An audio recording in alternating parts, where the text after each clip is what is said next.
Magandang araw po sa inyong lahat. Kung nakikita nyo ay bukas po yung ating side dito ng ating makina. Kasi check sa atin ng customer, sobrang lakas po ng lagatik ng kanyang timing chain, no? Ayun sa baba, oh. Ito, dadamputin ko. Ito, may isang parts dito na nadurog. Ayan, oh. Yung kanyang roller guide. Ayan. So ito na lang po yung natira. Ito po siya, ayan. Ayan po, no? So pinalitan ko na po, ayan, naipasok ko na. Gusto ko lang i-share sa inyo kasi ang lakas po ng tunog ng lagatik ng makina niya, no? Ayan, nabasag na talaga. Ito na lang yung natira. So tapos ko na siyang ikabit. Ngayon papakita ko na lang sa inyo kung paano ko siya binuo. Ibabalik natin step by step yung mga dapat ilagay dyan, no?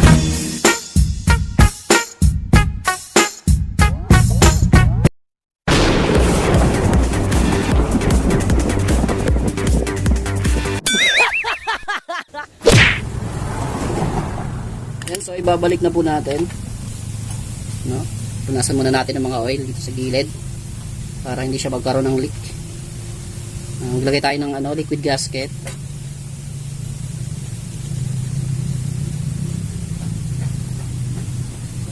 Yan.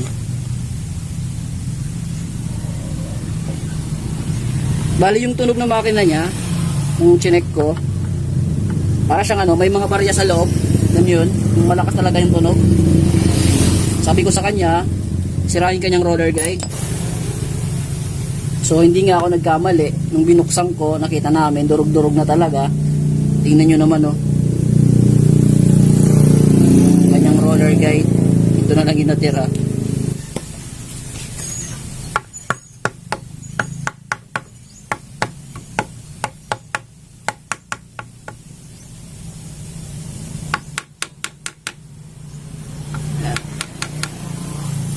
So i-fit natin, lagyan ng gasket.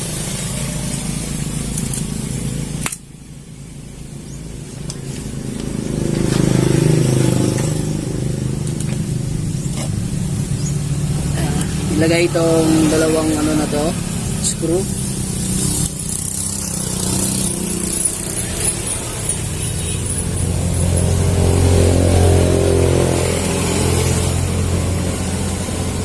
Ayan.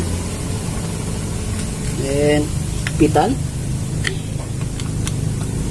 Yan. Yes.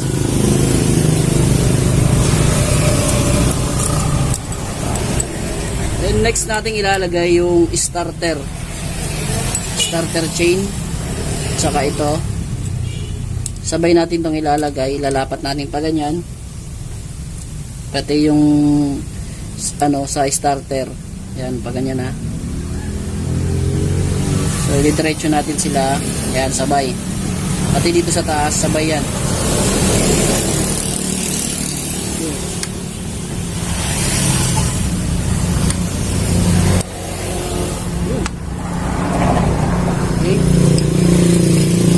Yung guide ng kanyang starter para hindi pumalo yung starter. Yan, yung starter chain, yung lock.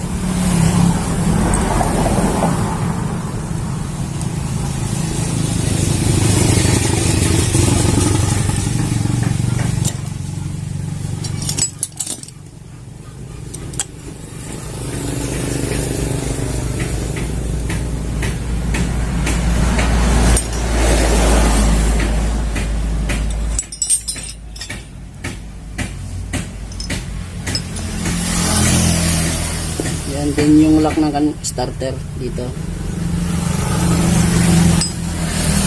Huwag mong kalimutan, baka makalas pag walang lock. Yun, yan yung lock. Yan yung kanyang konya rito, papakita ko.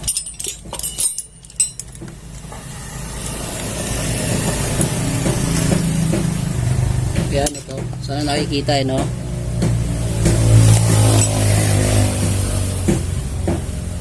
Ito yung konya niya.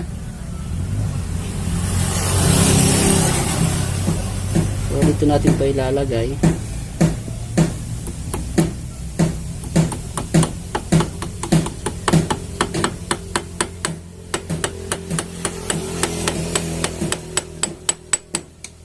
Ayan. Okay, so bali ganyan. Then next natin yung flywheel. Siguraduhin nakakabit yung mga bendex sa loob. Kasi hindi mag-i-start pag wala ito. Bendex na to. Yan, sana nakikita. Ayun, yung mga nasa loob. Yung part na ito na parang may gatla, yung may harang, ayan, may parang daanan. Dito mo ito ipapasok sa may konya. Yan, shoot mo yan dyan. Yun. Ayan.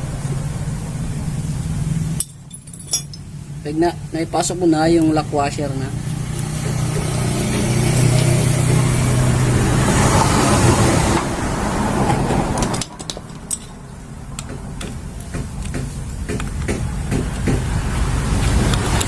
So hindi ko na po nagawa ng video yung lagatek kanina kasi may customer ako.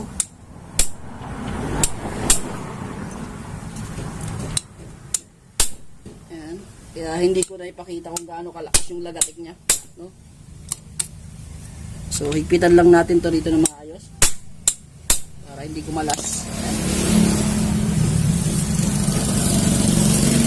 So pag nakabit mo na yan, okay na din, ikalabit na natin yung ating stator coil. Yung kanyang stator. Wala namang problema sa stator.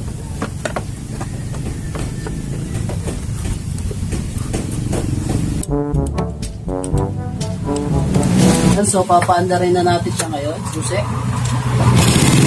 So 1 bit. Wala na yung lagatik kanina, parang may barya yan sa loob eh. Yung naririnig mo na lang na singaw yung dito, hindi ko pa nabalik. Tsaka singaw ng kanyang dito, tambucho sa muffler niya kasi wala na yung bolt, bali. Pero yung parang barya kanina, wala na. So red. Wala na yung parang barya na tumutunog.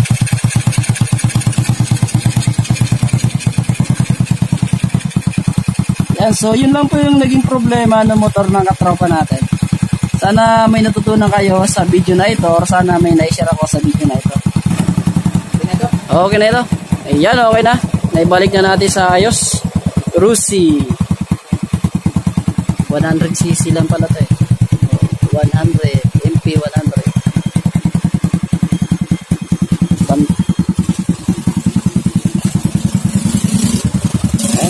Wala na yung lagatik na naririnig natin sa kanyang makina. Kaya sana may natutunan kayo sa ginawa nating video kahit sa maiksi lang ito no. Ipakita ko sa inyo kung paano natin ibinalik yung part dito sa may ating magneto. No, yung ating flywheel, starter chain. No?